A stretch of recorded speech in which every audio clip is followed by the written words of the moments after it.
Shalom, selamat hari Minggu. Renungan harian tanggal 15 Februari, lanjutan dari tanggal 14. Judul hari ini, Cahaya Baru di Tempat Kudus 2. Ayat renungan terdapat dalam kitab Ibrani 8 ayat 1 dan 2. Demikian firman Tuhan, kita mempunyai imam besar yang demikian, yang duduk di sebelah kanan takhta yang maha besar di sorga, dan yang melayani ibadah di tempat kudus, yaitu di dalam kemah sejati yang didirikan oleh Tuhan dan bukan oleh manusia. Mari kita dengarkan uraiannya. Bertahun-tahun setelah peristiwa itu, Hiram Edson menulis tentang sebuah pengalaman yang ia akui dialaminya pada tanggal 23 Oktober 1844, sehari setelah kekecewaan itu. Saya mulai merasa bahwa mungkin ada cahaya dan pertolongan bagi kita dalam kesusahan kita saat ini.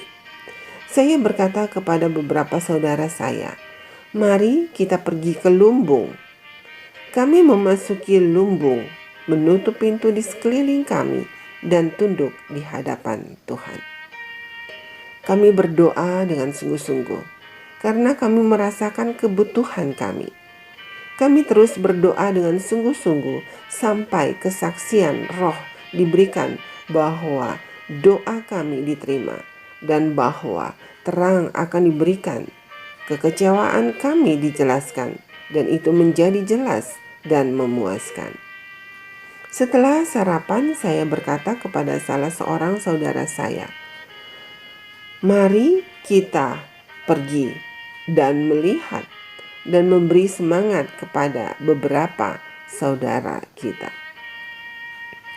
Kami berangkat, dan ketika melewati sebuah padang yang luas, saya terhenti di tengah-tengah padang.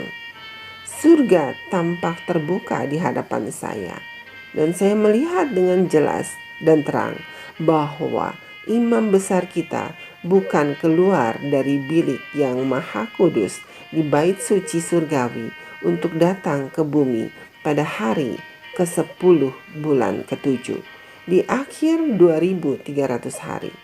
Tetapi pada hari itu, untuk pertama kalinya, ia memasuki bilik kedua dari bait suci itu, dan bahwa ia memiliki pekerjaan yang harus dilakukan di bilik yang maha kudus sebelum datang ke bumi ini. Kenangan Edson secara umum dikenal baik di kalangan umat gereja Masih Advent hari ke-7. Dan beberapa orang tampaknya berpikir bahwa melalui penglihatannya, gereja memperoleh doktrinnya mengenai tempat kudus. Namun, kita perlu bertanya, apakah penglihatan atau wawasannya atau penglihatan orang lain merupakan dasar yang tepat untuk sebuah doktrin? Sekali lagi, bagaimana jika Adventisme tidak pernah memiliki laporan tentang pengalaman Edson? Apakah itu akan membuat perbedaan? Sama sekali tidak.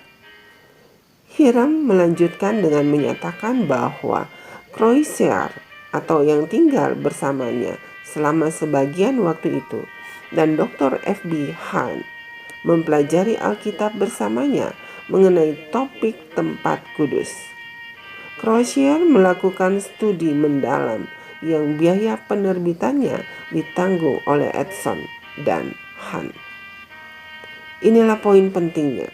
Paling tidak, pengalaman Edson menunjukkan satu kemungkinan penafsiran tentang makna tempat kudus. Namun, hanya mempelajari Alkitab dan mempelajari Alkitab sajalah yang dapat memberikan dasar yang kuat.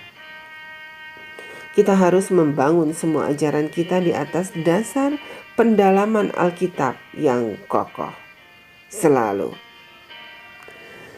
Saudaraku yang kekasih dalam Tuhan Yesus Kristus, demikianlah renungan pagi hari ini.